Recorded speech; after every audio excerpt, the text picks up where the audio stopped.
¿Qué tal, amigos? ¿Cómo están?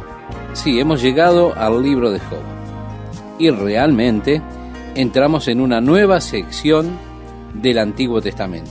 Como usted sabe, el Antiguo Testamento está dividido en diferentes secciones.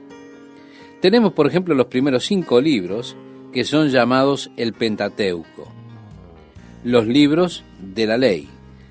Los siguientes libros son históricos porque tratan con la historia de la nación de Israel desde el momento en que ellos salen de la esclavitud de Egipto y comienzan siendo una nación rumbo a la tierra prometida. Cubre ese periodo de la historia en el que ellos están en esa tierra, la tierra de Israel, luego a través de la cautividad en Babilonia y la repatriación nuevamente a la tierra de Israel. Los libros de historia nos llevan hasta aproximadamente el año 400 antes de Cristo. Ahora entramos en una tercera parte del Antiguo Testamento, los libros que son conocidos como libros poéticos. Estos incluyen a Job, también Salmos, Proverbios, Eclesiastés y el Cantar de los Cantares. Podemos decir entonces que Job es el primero de los libros poéticos. Ha sido considerado por algunos tal vez el más antiguo de la Biblia, más antiguo que el libro de Génesis.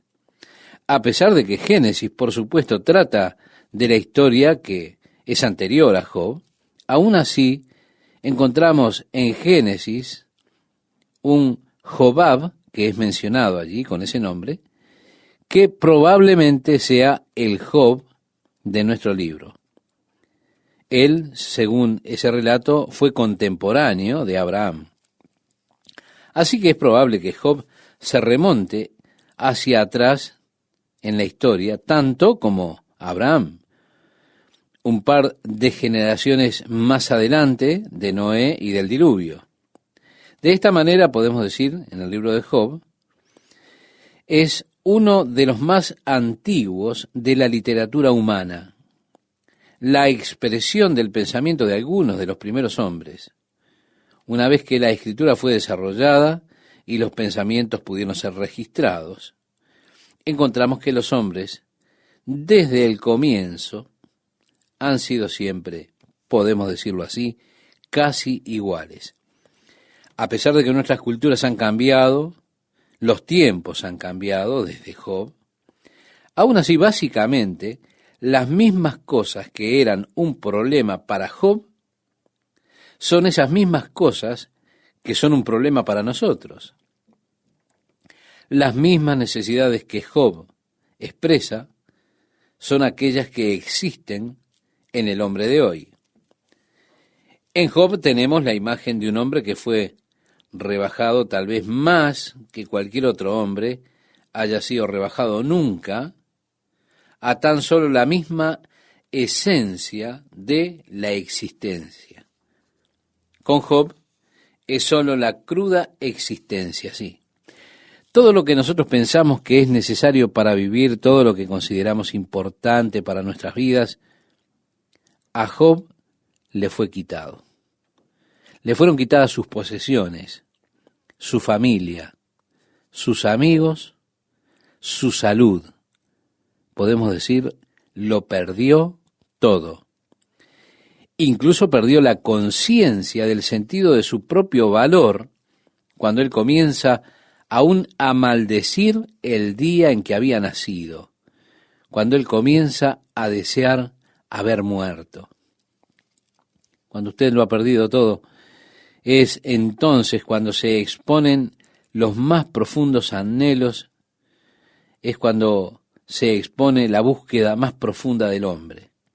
Vea usted, nosotros llenamos nuestra mente con muchas cosas que realmente no son esenciales para la vida. Porque nosotros tenemos amigos, tenemos muchos intereses. Estas cosas se pueden volver muy importantes para nosotros.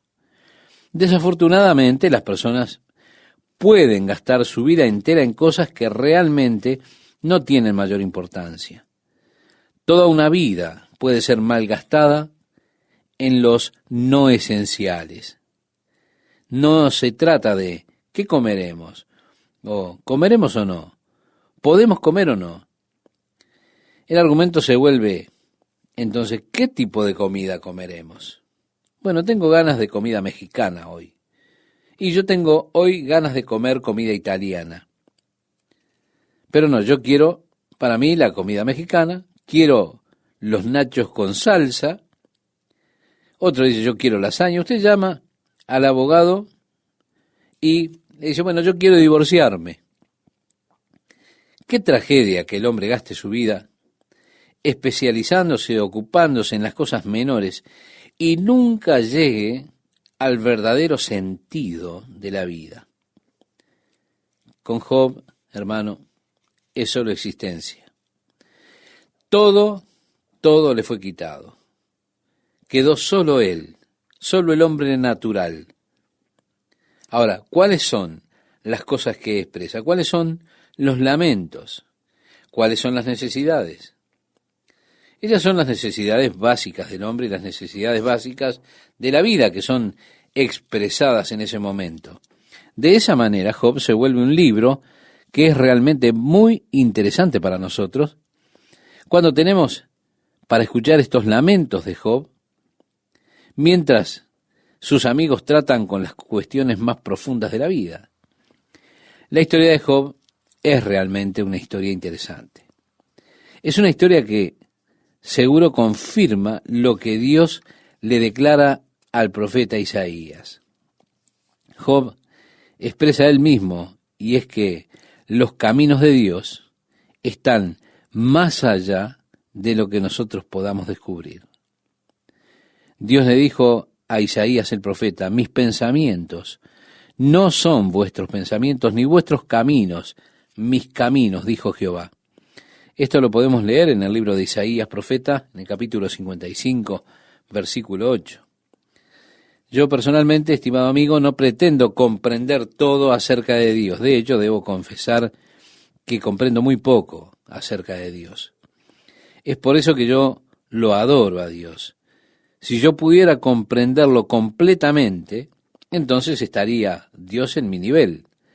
Pero debido a que Él es mucho más grande, inmensamente más grande, infinitamente más grande, Él es inmenso en sabiduría, entendimiento y conocimiento en comparación a lo que yo soy.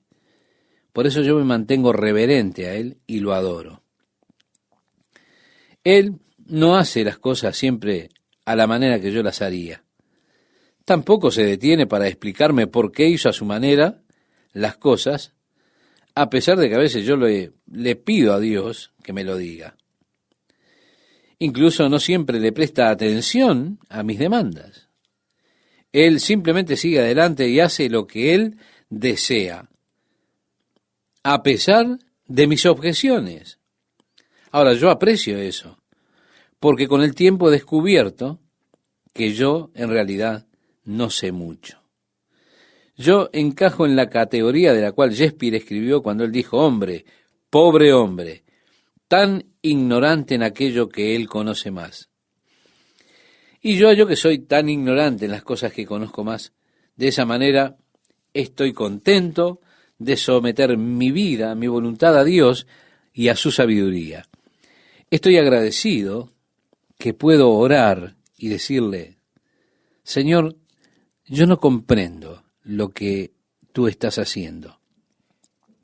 Es más, a mí no me gusta lo que estás haciendo tú, pero sé que lo que tú haces es lo mejor.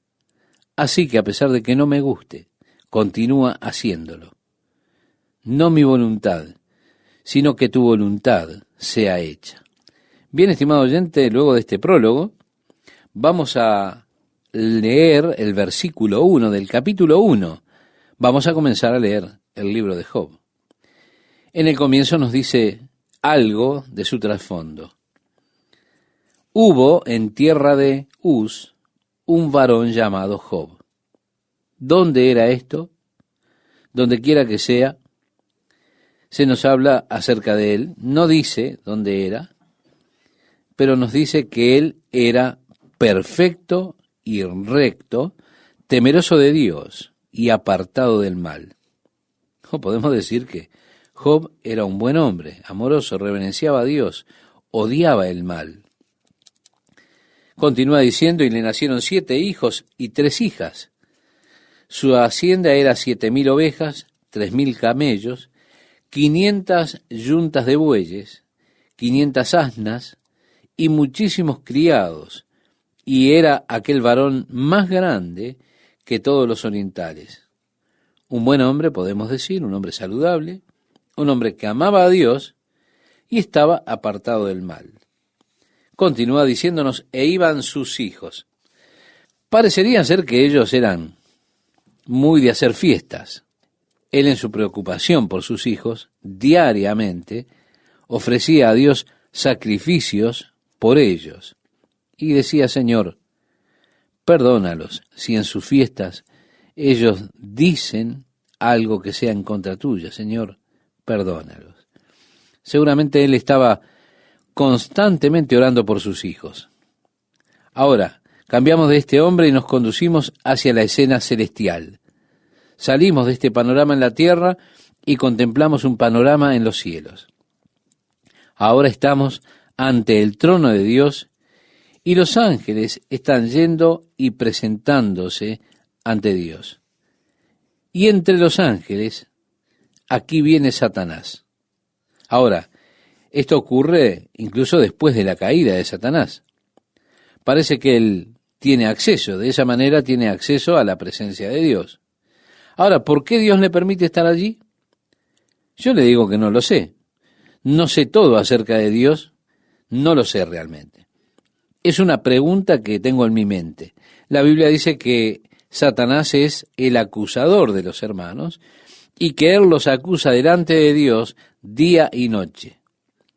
Nosotros lo encontramos en esa posición en este mismo momento. Él está acusando a Job ante Dios, trayéndole el tema de Job. Pero primeramente, cuando Satanás llega a presentarse delante de Dios, Dios le dice, ¿dónde has estado? Él dice, vengo de rodear la tierra y andar por ella. En el verso 8, Jehová dijo a Satanás, ¿no has considerado a mi siervo Job? Dios está haciendo allí como un pequeño alarde por su siervo. Lo decimos con todo respeto. La palabra considerado es en la palabra que yo quiero detenerme, en la que estoy interesado, porque es un término militar realmente. Es el término que se utiliza para un general que está estudiando una ciudad antes de que él ataque, de manera de poder desarrollar su estrategia por la cual él pueda destruir esa ciudad. Lo que Dios le dice realmente a Satanás es, ¿has estudiado a Job? Buscando desarrollar una estrategia por la cual puedas destruirlo. Eso es lo que dice, ¿has considerado a mi siervo Job? Dios da testimonio de Job, hombre perfecto y recto. Él le dice, él me ama, está apartado del mal. Satanás inquietamente declara, sí, lo he visto, lo he estudiado. Y no solo Satanás lo había estado estudiando, sino que había desarrollado toda una filosofía acerca de Job. Lo vemos cuando él dice, Job ha sido bendecido por ti. Él es el hombre más rico del oriente, le dicen otras palabras, ¿verdad? Él tiene todo lo que cualquiera pudiera desear o querer. Job solo te sirve a ti porque tú lo has bendecido mucho. ¿Quién no te serviría si lo bendices de esa manera? Tú has puesto tu protección alrededor de él, yo no puedo llegar a él. Eso me interesa, la protección que Dios pone alrededor de sus hijos. Así dice en el Salmo 91, pues a sus ángeles mandará acerca de ti, que te guarden en todos tus caminos, en las manos te llevarán para que tu pie no tropiece en piedra. ¿Recuerda? Dios tiene un escudo de protección alrededor nuestro, alrededor de sus hijos. Y Satanás aquí se está quejando acerca de ese escudo, de esa protección. Le dice, permíteme quitarle su riqueza, y él te maldecirá en tu cara. Job solo te sirve a ti por los beneficios que tiene. Fue así entonces que Dios le dice a Satanás, muy bien, te permito llegar a él. Solamente no toques su vida, solo puedes tocar sus posesiones. No lo toques a él. Bien, dando lectura a nuestro relato bíblico, dice, y un día aconteció que sus hijos e hijas comían y bebían vino en casa de su hermano el primogénito, y vino un mensajero a Job y le dijo, estaban arando los bueyes y las asnas paciendo cerca de ellos, y acometieron los sabeos y los tomaron, y mataron a los criados a filo de espada. Solamente escapé yo para darte la noticia. Aún estaba éste hablando, cuando vino otro que dijo, fuego de Dios cayó del cielo, que quemó las ovejas y a los pastores y los consumió. Solamente escapé yo para darte la noticia.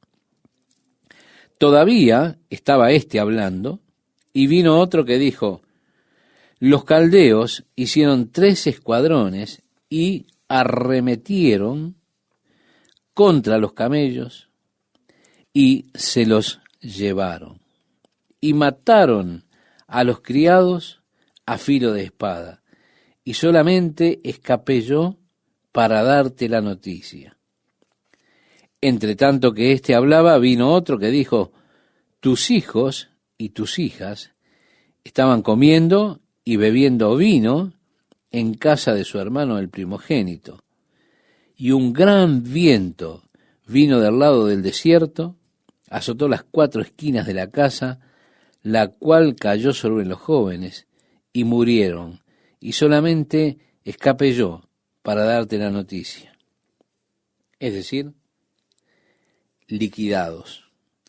En solo un momento, toda su riqueza, todas sus posesiones, incluso todos sus hijos, le son quitados. Ahora permítame preguntarle, si esto le ocurre a usted, ¿qué haría usted? Aquí nos dice que Job cayó sobre su rostro allí en el polvo y bendijo a Dios.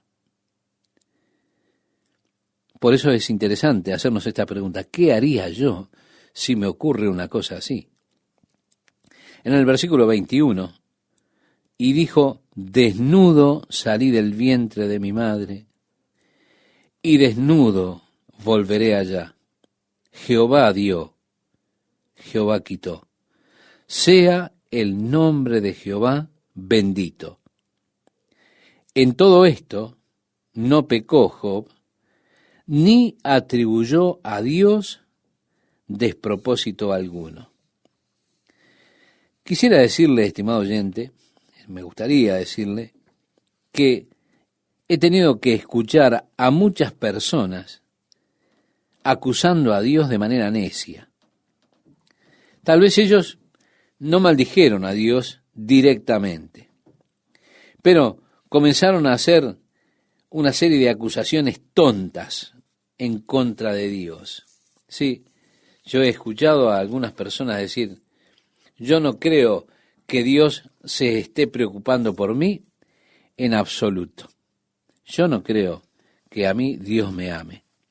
Permítame decirle que estas también son acusaciones necias que se hacen contra Dios.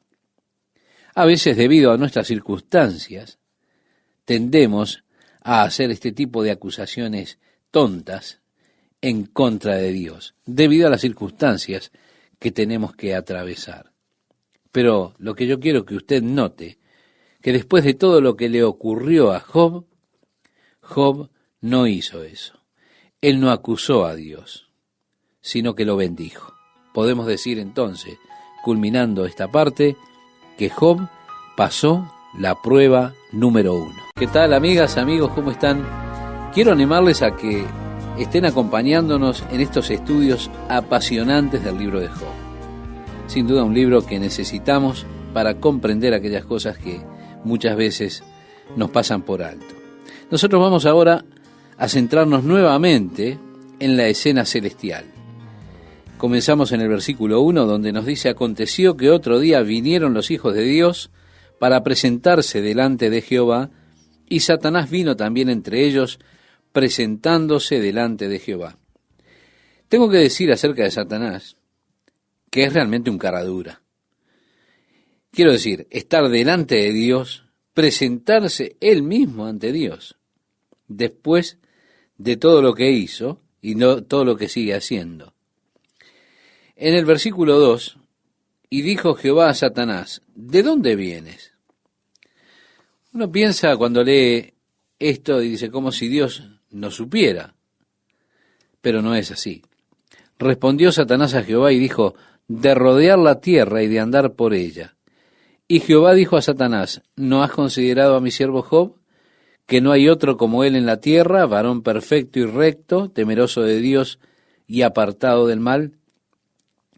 Satanás había fallado, había fracasado con su primer ataque, su primera filosofía, pero tenía un plan B, tenía una segunda filosofía. En la segunda filosofía, Satanás muestra su ingeniosa comprensión de la naturaleza humana, porque los filósofos nos dicen que una de las fortalezas del hombre, de los instintos más básicos, es el instinto de autopreservación. Así Satanás, sabiendo que esto es verdad, dice, piel por piel, todo lo que el hombre tiene dará por su vida. En otras palabras, le está diciendo a Dios, tú has puesto límites en lo que yo puedo hacer con él. Tú no me permites tocarlo. Déjame tocarlo y él te maldecirá en la cara. Así que Dios le dijo, muy bien, tú puedes tocarlo, pero deja libre su vida, no toques su vida. Nuevamente Dios le está poniendo restricciones a Satanás, limitaciones en cuanto a lo que él puede hacer. Y esto es lo que yo creo, que Dios le pone a Satanás las limitaciones, los límites. La Biblia dice que no permitirá que usted, estimado oyente, que usted, estimada oyente, sea tentado, tentada más allá de lo que usted puede soportar. Satanás no va más lejos porque Dios dijo, muy bien, puedes llegar hasta aquí. ¿Hasta dónde? Bueno, Dios le permitió llegar tan lejos, pero hasta donde yo sé, solo llegó hasta donde Dios le permitió. Él realmente actúa bajo el gobierno de Dios, porque es Dios que establece las restricciones, es el que pone los límites acerca de lo que Él puede hacer. Claro, surge un problema con esto. Si Dios controla a Satanás, entonces, ¿por qué Dios no lo expulsó del universo? Si Dios un día lo apresará, y también a sus seguidores en ese lugar que conocemos en la Escritura como Gehenna, en la oscuridad, donde Dios ha de echarlo a Satanás y sus seguidores, ¿por qué no lo hace ahora y nos salva de todas esas miserias? ¿Por qué Satanás tiene la libertad que Dios le ha concedido, el poder que Dios le ha concedido? ¿Por qué Dios le dio libertad de luchar contra nosotros? ¿Y cuántas preguntas más podríamos decir? ¿Está todo involucrado en por qué Dios lo ha creado a usted? Dios lo ha creado a usted para que Él pudiera tener un objeto para amar y del cual Él pudiera recibir amor.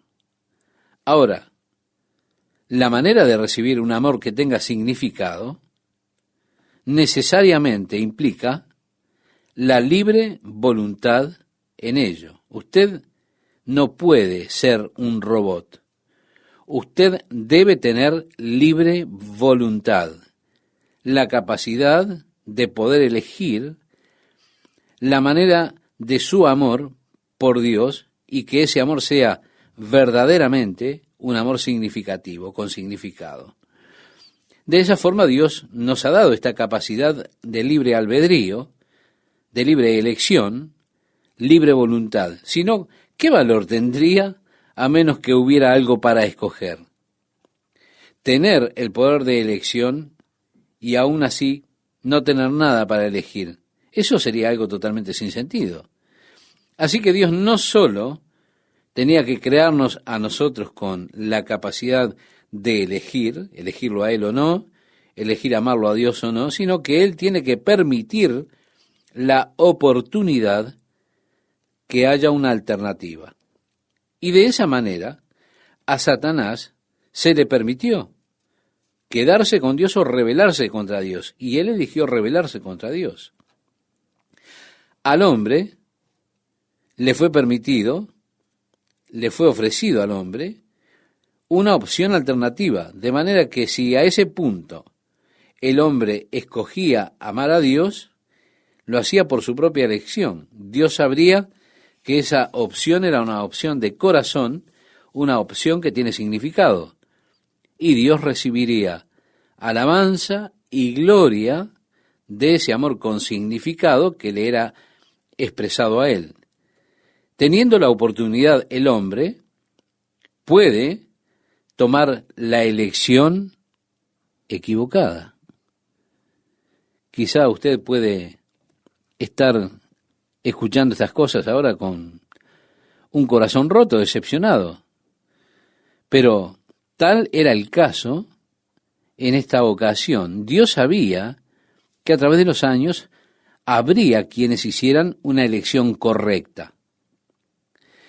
Para el tesoro de tener el amor de aquellos que escogieran amarlo a Él y servirlo a Él, Él, es decir, Dios, permitió que hubiese una elección, sabiendo que muchos habrían de tomar la elección equivocada, pero también sabiendo que habría quienes habrían de elegir amarlo a Él, expresarle su amor a Él, y así Dios podía llegar a tener una relación amorosa, llena de sentido, de comunión, compañerismo, con aquellos que voluntariamente escogieran conocerlo y seguirlo y amarlo a Él.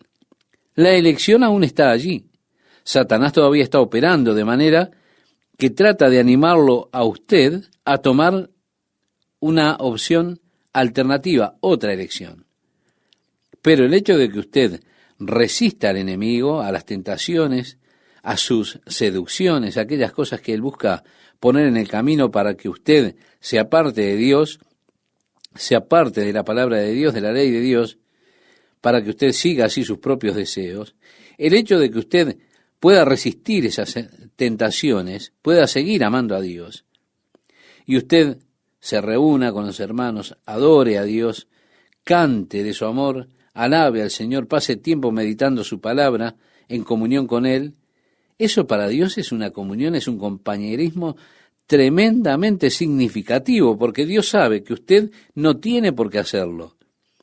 Pero en cuanto surge de su corazón, de su libre elección, eso para Dios tiene significado. Por esa razón Dios creó al hombre y Dios permite que exista todo el desorden que hay, de manera que pudiera haber al menos aquellos que lo amen a Él con un corazón sincero, por determinación propia. Usted no tiene que amar a Dios. Usted no tiene que servir a Dios. Hay otras decisiones atractivas, pero el hombre es quien elige. Usted es quien toma su elección. Dios es honrado cuando usted toma la decisión correcta. Satanás entonces es una herramienta que Dios utiliza y Dios lo ha colocado bajo ciertas condiciones, bajo ciertas restricciones. Le pone límites. Aún los tiene. No obstante, en el caso que estamos estudiando, Job ahora es afligido con forúnculos que le salen en todo el cuerpo, llagas. Él tomaba lo que diríamos hoy un trozo de cerámica partida para rascarse. Él estaba extremadamente dolorido. Él estaba lleno de mal olor. Se sentaba en una cama de cenizas porque es imposible sentarse o recostarse en ningún lado sin el extremo dolor de esa infección que abarcaba o cubría todo su cuerpo. Ahora se imagina a su esposa cerca de él, oliendo esos olores, viendo el dolor, el sufrimiento y la miseria de un hombre que fue reducido a eso. Le dice a su esposo, ¿por qué no terminas con esto? ¿Por qué no maldices a Dios y mueres? Esto viene de un corazón de amor, podríamos decir. Le dolía a ella ver a su esposo en tal miseria. Podríamos pensar que ella dice eso allí con amor. Job, no soporto verte en esta situación. ¿Por qué no maldices a Dios y mueres? Pero Job le dice, como suele hablar cualquiera de las mujeres fatuas, has hablado. ¿Qué? ¿Recibiremos de Dios el bien y el mal no lo recibiremos? En todo esto no pecó Job con sus labios, dice el relato. Y 3 amigos de Job, Elifaz temanita, Bildad sujita y Sofar naamatita, luego que oyeron todo este mal que le había sobrevenido, vinieron cada uno de su lugar porque habían convenido en venir juntos para condolerse de él y para consolarle. Cuando ellos lo vieron, no lo reconocieron. Estaban tan sorprendidos que se pusieron a llorar. Lo que hicieron fue rasgar sus vestiduras y se sentaron llorando allí con él. En el capítulo 2, versículo 13 encontramos: así se sentaron con él en tierra por 7 días y 7 noches, y ninguno le hablaba palabra porque veían que su dolor era muy grande. Finalmente Job habló. Job comienza maldiciendo el día de su nacimiento.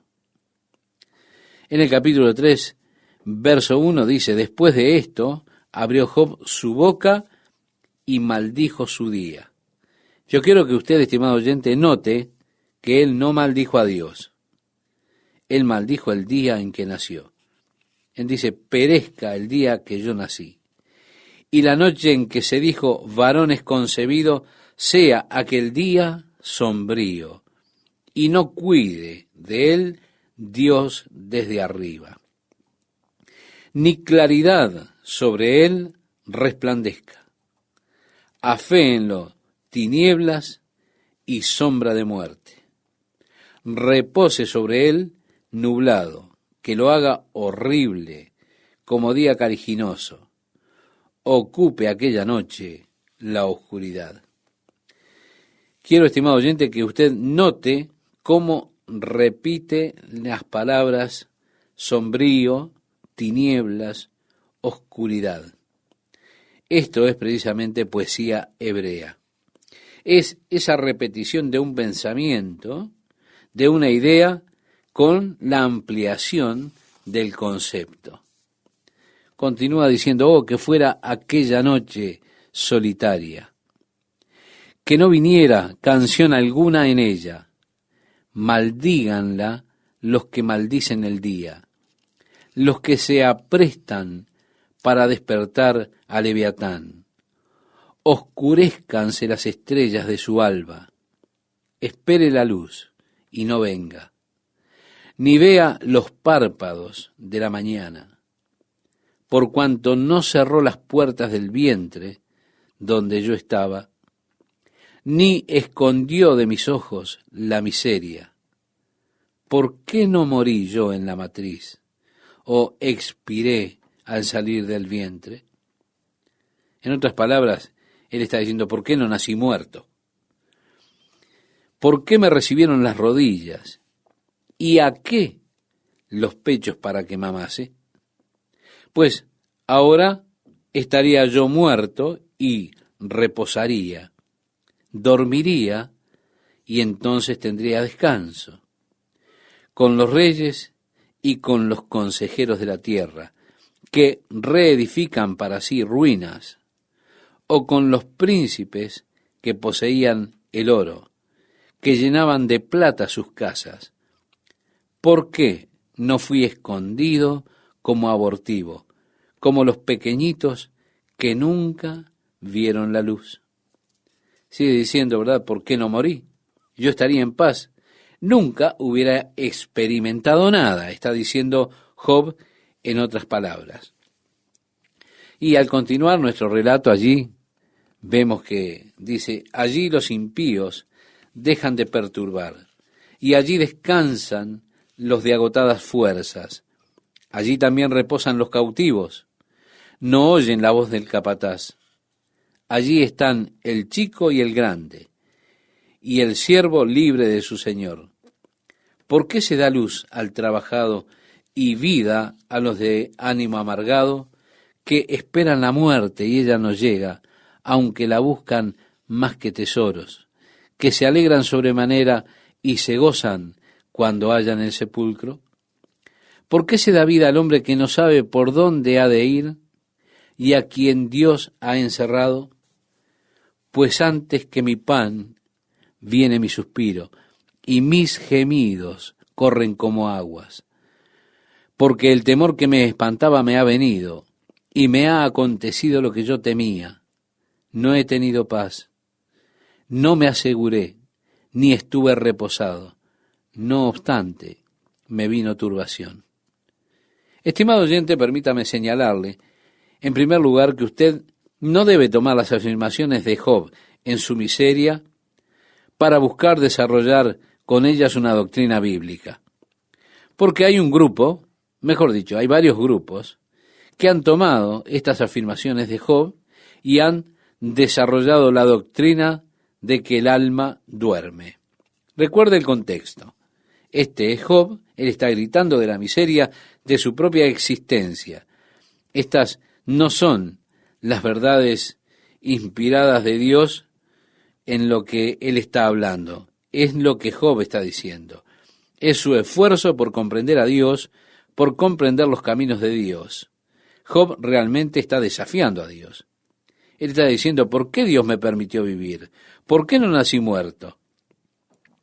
La razón por la que usted no puede tomar estas afirmaciones de Job, de cuando él está hablando acerca de la muerte, donde no hay problemas, donde todos están descansando y en paz, es que usted no puede tomar esto como doctrina bíblica, y esto se confirma en el capítulo 38 de este mismo libro de Job. Porque luego del vano esfuerzo del hombre por comprender lo que está sucediendo, finalmente Dios aparece en la escena. En el capítulo 38, cuando Dios comienza a hablarle a Job, Dios comienza preguntándole a Job. Y él le hace la primera pregunta: ¿quién es ese que oscurece el consejo con palabras sin sabiduría? Lo que se expresa en Job es el gran conocimiento del día, las filosofías de los hombres, de los sabios del día. Dios habla acerca de todas sus especulaciones y dice que son palabras sin sabiduría, las cuales realmente eran así. Todos esos consejos realmente carecían de sabiduría. Ninguno de ellos comprendió lo que realmente estaba sucediendo tras la escena. Por eso Dios pregunta, ¿quién es ese que oscurece el consejo con palabras sin sabiduría? Es importante que note esto. Luego, en el versículo 17, Dios le dice a Job, ¿te han sido descubiertas las puertas de la muerte? ¿Has visto las puertas de la sombra de muerte? Ok, Job, tú has estado hablando acerca de él, desearía haber estado muerto, donde estaría tranquilo, donde no hay problemas, todo descansa. Dios dice, espera un poquito. ¿Te han sido abiertas las puertas de la muerte? ¿Tú sabes lo que sucede allí? ¿Sabes, Job? Estás hablando con palabras que no tienen sabiduría. Estás hablando de cosas que no conoces. Tú no has estado allí. No sabes si la cosa es así. Por tanto, si usted quiere desarrollar alguna doctrina acerca de lo que sucede a una persona cuando muere, usted no puede ir a las palabras de Job o a las palabras de Salomón en Eclesiastés, tampoco a los Salmos, porque muchas veces esos hombres hablaban de cosas de las cuales ellos no sabían, expresaban sus ideas, sus pensamientos. La sabiduría del hombre, el conocimiento limitado del hombre. Si usted realmente quiere saber qué sucede más allá de la tumba, es mejor que vaya a las palabras de Jesús. ¿Quién sabe más que Él? Si usted quiere desarrollar la doctrina acerca de lo que sucede cuando una persona muere, usted debe ir a las palabras de Cristo, las palabras inspiradas del Espíritu Santo en el Nuevo Testamento. Dios, en este caso, reprende a Job porque él está hablando acerca de algo que él no conocía, hablando de la muerte y lo que él imagina que sería si él estuviera muerto. Pero Dios le dice, estás equivocado. Por eso sería bueno que mirara lo que dice Jesús, por ejemplo, en el Evangelio de Lucas, capítulo 16. Están aquellos benditos, santos, pero son mal informados, que son tan ignorantes como Sofar, Bildad y Elifaz, los amigos de Sara. Aquello que yo temía es lo que ha venido sobre mí, y dijeron, este es el problema de Job. Él no tenía fe, él estuvo temiendo estas cosas todo el tiempo. Lo que tú dices es lo que obtienes. Si él hubiese tenido suficiente fe, eso nunca le hubiera pasado. Pero esto no es exposición bíblica. Es pura necedad utilizar esa escritura para decir, debido a que tú temías esto, es por eso que te sucedió. Lo que tú temes es lo que vendrá sobre ti. Oh, no, eso no es cierto. Usted puede mirar a David. Él dijo, yo sé que un día Saúl me matará. Es una confesión negativa, David. Lo que dices es lo que obtienes, podrían decir estos que creen de esa manera. Pero no ocurrió. Saúl no lo mató. Así que usted, estimado amigo, estimada amiga, no tiene que preocuparse por haber hecho alguna confesión que fue negativa. ¿Qué tal, amigos? ¿Cómo están? Un gusto estar con ustedes nuevamente, animándoles a que sigan con nosotros con este estudio apasionante del libro de Job. Job ya hizo su queja, así que ahora es el turno de Elifaz, su amigo, que viene a confortarlo y le dice, sí, si probáremos a hablarte, te será molesto. Pero después fue lo que hicieron en realidad. Pero, ¿quién podrá detener las palabras? Le dijo él, por supuesto. He aquí tú enseñabas a muchos y fortalecías las manos débiles. Al que tropezaba, enderezaban tus palabras y esforzabas las rodillas que decaían. Mas ahora que el mal ha venido sobre ti, te desalientas. Y cuando ha llegado hasta ti, te turbas. Qué hermosas palabras de un amigo que ha venido a confortarle a usted en medio de la miseria, ¿eh? Bueno, tú sabes, eras grande, estabas consolando, levantando a otros, tus palabras los sostenían y todo, ibas por allí haciendo esto, pero ahora te toca a ti, mira lo que sucede, hombre. Desfalleces, te deprimes. Qué manera de consolar. Sigue diciendo, no es tu temor a Dios tu confianza, no es tu esperanza la integridad de tus caminos. Recapacita ahora, ¿qué inocente se ha perdido? ¿Se da cuenta? Ya comenzó a sacar el cuchillo. Job, tú no eres inocente, le dicen otras palabras. ¿Qué hombre inocente ha perecido alguna vez? Bueno, déjeme decirle esto, muchos hombres inocentes han perecido. No hay nada realmente lógico en lo que está diciendo Elifaz. De hecho, la mayoría de los inocentes fueron crucificados, así que no hay sonido de sabiduría en lo que Elifaz está diciendo. Son solo argumentos de hombres que, podemos decir, en los cuales frecuentemente falta la sabiduría. En el verso 8, como yo he visto, los que harán iniquidad y siembran injuria, la ciegan. Es decir, le expresan a Job, tú estás teniendo lo que sembraste, ahora estás cosechando. Los que siembran iniquidad y perversidad ciegan la misma cosa. Dice el relato, perecen por el aliento de Dios y por el soplo de su ira son consumidos. Los rugidos del león y los bramidos del rugiente y los dientes de los leoncillos son quebrantados. El león viejo perece por falta de presa y los hijos de la leona se dispersan.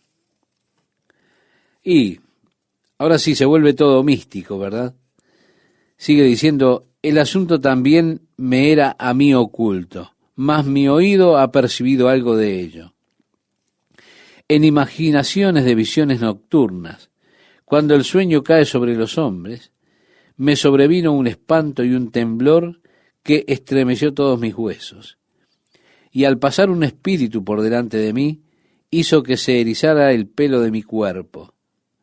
Paróse delante de mis ojos un fantasma, cuyo rostro yo no conocí. Y oí que decía, ¿será el hombre más justo que Dios? ¿Será el varón más limpio que el que lo hizo? he aquí en sus siervos no confía, y notó necedad en sus ángeles. Así vemos que este hombre finaliza siendo un hombre súper espiritual. ¿Ha tenido alguna vez esa gente alrededor que vienen y son súper espirituales, estimado oyente? ¿Se da cuenta? Cuando uno está en problema, allí aparecen. Tienen visiones, sueños, voces de ángeles, espíritus y demás. Aquí tiene uno, Elifaz. Cuando otros hombres están durmiendo, un profundo sueño en la noche, y el espíritu pasó. Puedo decirle que estaba allí. Bien, comienza a hablar, le dice a Job, comienza a hablar, ¿te das cuenta? Tú sabes. Él le puso a sus ángeles, cargó sus ángeles con necedad. Y dice, ¿cuánto más en los que habitan en casas de barro? Es interesante y pintoresco cuando contemplamos esto acerca de nuestro cuerpo, una casa de barro. En el Nuevo Testamento, decía el apóstol Pablo escribiéndole a los Corintios en el capítulo 4, versículo 7, pero tenemos este tesoro en vasos de barro. ¿Se da cuenta? Lo mismo que allí, esta casa de barro.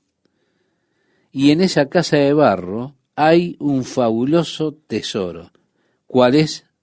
El tesoro es que Dios está habitando en esta casa de barro.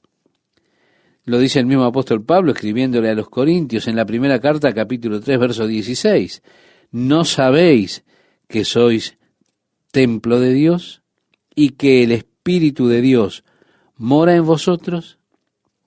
Si tenemos ese glorioso tesoro en estos vasos de barro, vasos terrenales.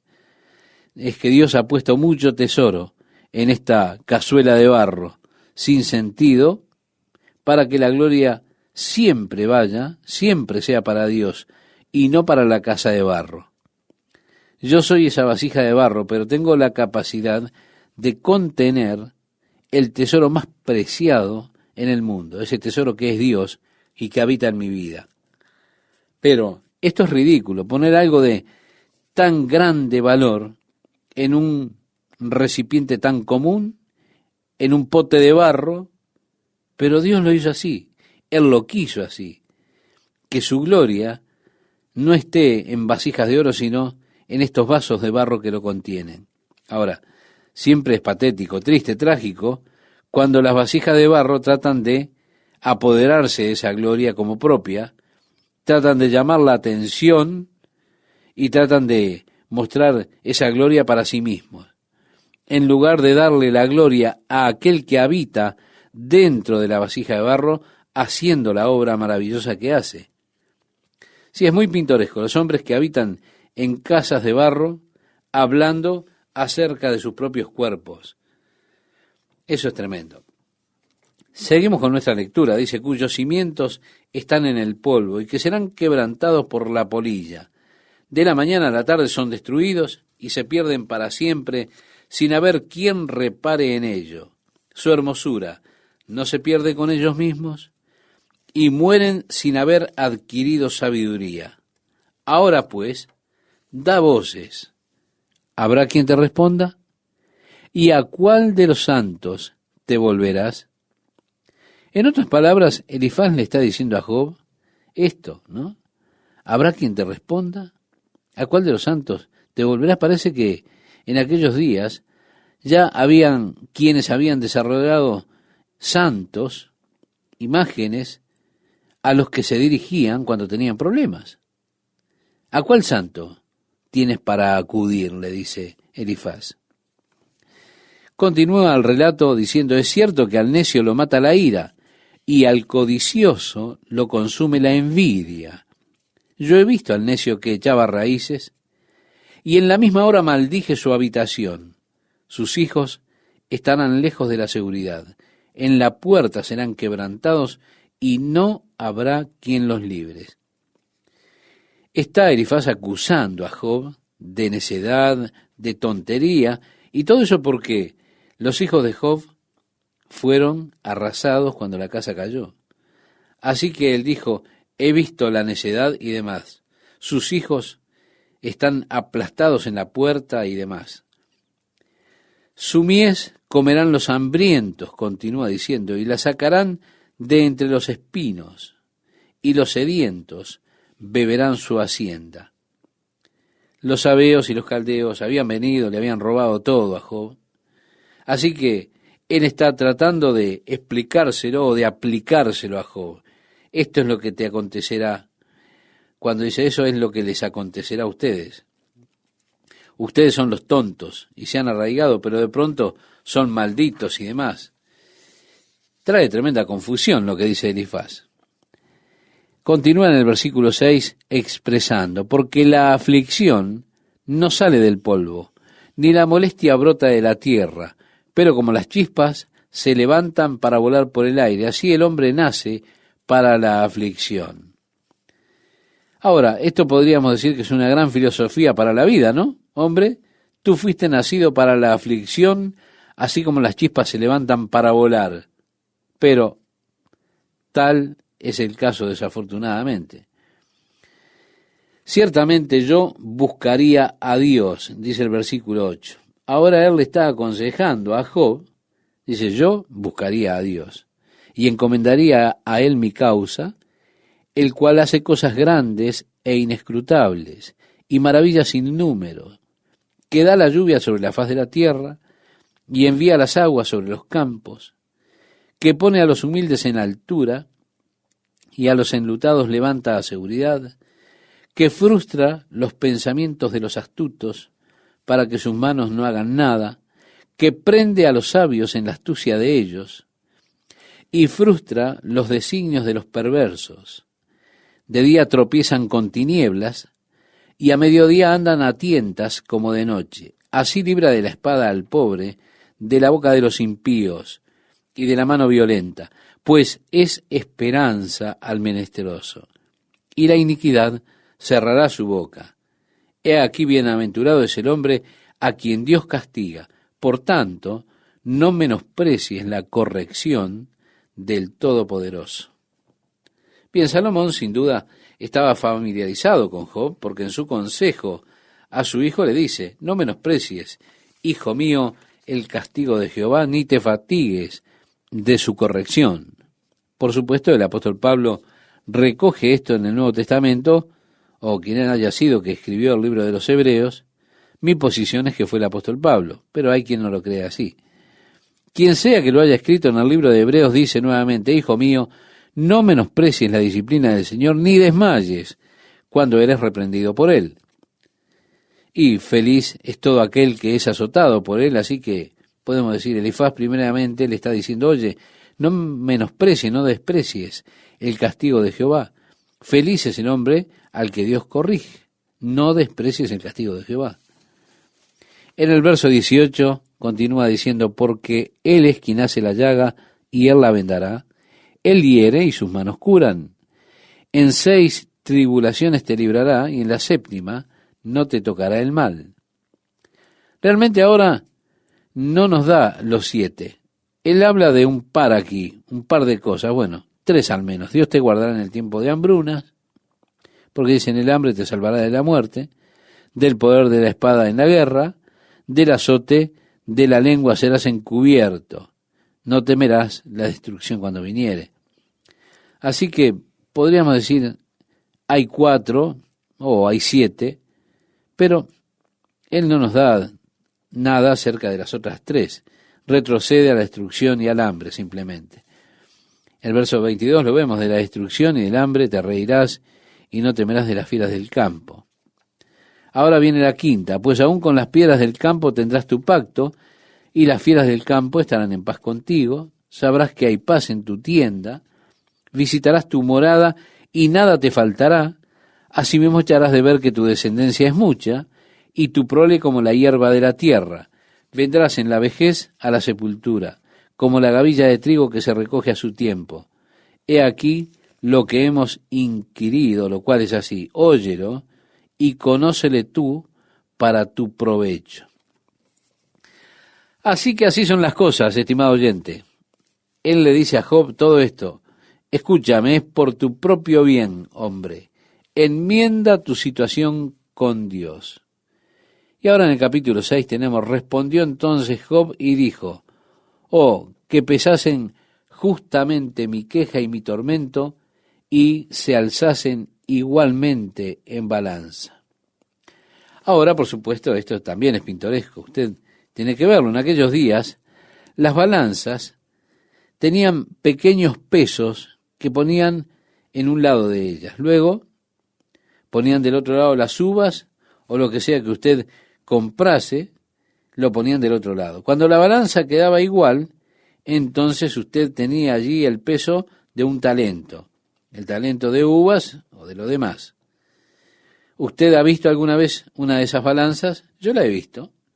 Ahora él dijo que pusiesen mis calamidades y mis quejas sobre la balanza, porque pesarían ahora más que la arena del mar. Ahora, usted imagine toda la arena del mar puesta en un lado de la balanza. Y ahora usted ponga del otro lado las calamidades de Job y tendría que ver que la balanza quedaría equilibrada. Entonces yo pienso que está exagerando un poco, que sería más pesado que la arena del mar. Sigue diciendo, por eso mis palabras han sido precipitadas, porque las saetas del Todopoderoso están en mí, cuyo veneno bebe mi espíritu, y terrores de Dios me combaten. ¿Acaso gime el asno montés junto a la hierba? ¿Muge el buey junto a su pasto?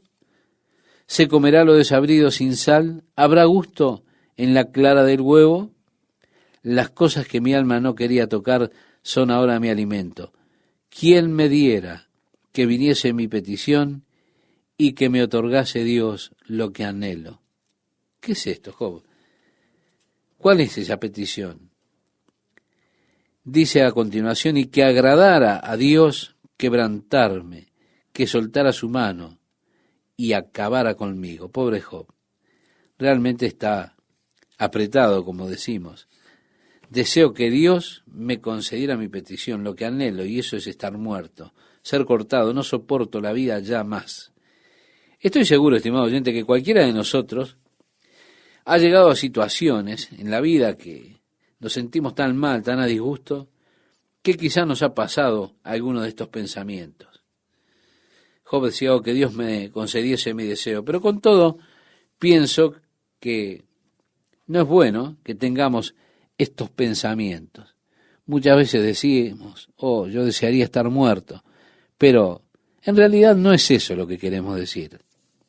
Como el hombre que estaba llevando su carga un día caluroso y finalmente llegó a un río y como que allí colapsó, arrojó su carga y estaba sentado junto al río y dijo, muerte, muerte, por favor, ven, muerte. Y él sintió que le tocaban su hombro, miró y allí estaba la muerte. Ella dijo, ¿me llamaste?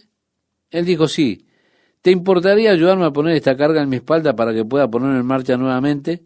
Así que no siempre queremos decir lo que decimos cuando llamamos a la muerte o deseamos que todo hubiera terminado. Con todo sentimos de esa manera, ¿se da cuenta? Al menos es un momento de desesperación. Job está expresando y expresándose a sí mismo. Ahora él está todavía pensando acerca de que él no quiere saber más nada, pero en realidad no quiere que se trate de la muerte. No creo que él esté pensando en querer morir realmente. Dice el versículo 10, sería aún mi consuelo si me asaltase con dolor sin dar más tregua, que yo no he escondido las palabras del santo. ¿Cuál es mi fuerza para esperar aún? ¿Cuál mi fin para que tenga aún paciencia? ¿Es mi fuerza la de las piedras o es mi carne de bronce? ¿No es así que ni aún a mí mismo me puedo valer y que todo auxilio me ha faltado? El atribulado es consolado por su compañero. Él está hablando, estimado oyente, con Elifaz. Le está respondiendo a todo ese discurso que Elifaz le había hecho. Y tenemos que mirarlo en ese contexto para poder entender la queja de Job. Él sigue diciendo, aún aquel que abandona el temor del Omnipotente, necesito compasión, no necesito a alguien que venga y me caiga encima, como estaba haciendo Elifaz con él. Lo que necesito es compasión, decía Job. Él dice, pero mis hermanos me traicionaron como un torrente. Pasan como corrientes impetuosas que están escondidas por la helada y encubiertas por la nieve, que al tiempo del calor son deshechas y al calentarse desaparecen de su lugar. También esto nos da una pincelada muy especial, es muy poético. Por lo tanto, está pensado para que sea así, pintoresco. Él está diciendo, mis amigos son como hielo, son como nieve, parecen ser amigos, pero cuando las cosas calientan, se ponen bravas, se derriten, no existen. Se apartan de la senda de su rumbo, van menguando y se pierden, dice el verso 18. Ahora, ciertamente como ellas, sois vosotros. ¿Se da cuenta? Pues habéis visto el tormento y teméis. ¿Os he dicho yo, traedme y pagad por mí de vuestra hacienda? Libradme de la mano del opresor y redimidme del poder de los violentos. Job le dice, mira hombre, ¿te pedí que vinieras acaso? ¿Pedí que me dieras alguna cosa? No me des nada, estoy cansado, no te he pedido nada. No dije que quisiera algo de ti. En otras palabras le dice Job, no te llamé. Luego prosigue diciendo, enseñadme y yo callaré. Es decir, díganme algo que sea de valor y me quedo callado. Tú no has dicho nada que sirva para algo, nada de valor. Enseñadme y yo callaré. Hacedme entender en qué he errado. Cuán eficaces son las palabras rectas. Pero, ¿qué reprende la censura vuestra? Job realmente está dándole duro con sus palabras. ¿Pensáis censurar palabras? Y los discursos de un desesperado, que realmente un saco de viento, es como que no tienen nada que decir de valor. Y termina este pasaje, con el cual concluimos por este día el estudio, diciendo Job, también os arrojáis sobre el huérfano, y caváis un hoyo para vuestro amigo. Ahora pues, si queréis, miradme, y ved si digo mentira delante de vosotros. Volved ahora y no haya iniquidad. Volved aún a considerar mi justicia en esto. ¿Hay iniquidad en mi lengua? ¿Acaso no puede mi paladar discernir las cosas inicuas? Job presentó sus quejas ante el Señor para que fueran conocidas. Él reconoce que si sus pecados no son perdonados antes de que muera, entonces él estaría perdido por siempre. Este reconocimiento de la eternidad es algo que debiera ponernos a nosotros en campaña de tener nuestros pecados perdonados y nuestra propia iniquidad llevada lejos ahora, en esta vida, antes que sea